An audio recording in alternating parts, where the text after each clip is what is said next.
बातमीनंतर आता वळू आपण हिंडनबर्गच्या रिपोर्टकडे।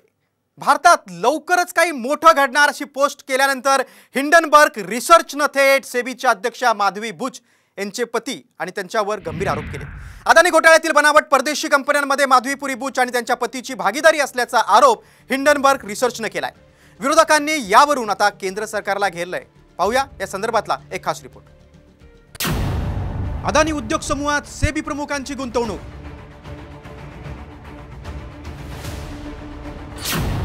हिंडनबर्गचा नवा बॉम्ब गोळा।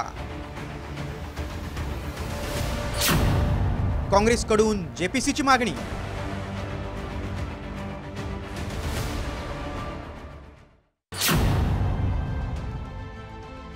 अमेरिकन इन्व्हेस्टमेंट रिसर्च फर्म हिंडनबर्गच्या नवीन आरोपांनी देशातील आर्थिक आणि राजकीय क्षेत्र ढवळून निघाले। हिंडनबर्गने यावेळी थेट सेबीच्या अध्यक्षा माधवी बुच आणि त्यांचे पती धवल बुच यांनाच लक्ष्य केले। अदानी घोटाळ्यासाठी वापरलेल्या दोन्ही बनावट परदेशी फंडात या दोघांची भागीदारी असल्याचा आरोप हिंडनबर्ग रिसर्चने केलाय।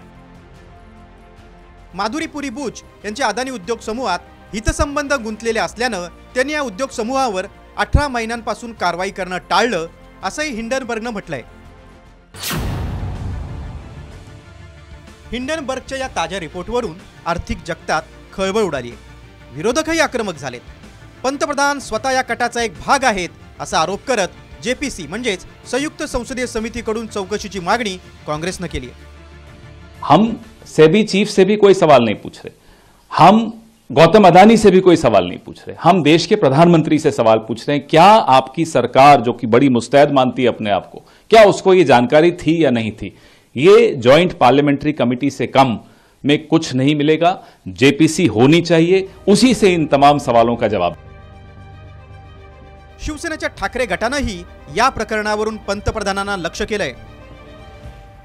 सेबीचे प्रमुख महिला आहेत ज्या माधवी बुच, ज्यांच्यावर वित्तीय क्षेत्रामध्ये जे होणाऱ्या घोटाळ्यांवर लक्ष ठेवणं आणि तपास करणं ही त्यांच्यावर जबाबदारी आहे।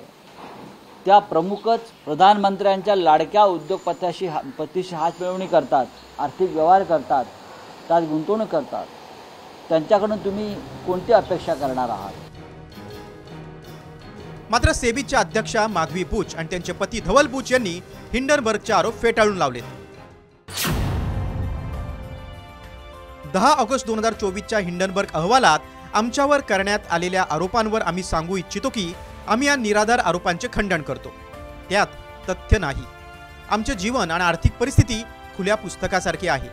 सर्व आर्थिक कागदपत्र दाखवण्यात आम्हाला कसलाही संकोच नाही। सेबीच्या कारणे दाखवा नोटीस आणि कारवाईला प्रत्युत्तर म्हणून हिंडनबर्गने हा चारित्र्य हननाचा प्रयत्न केला आहे।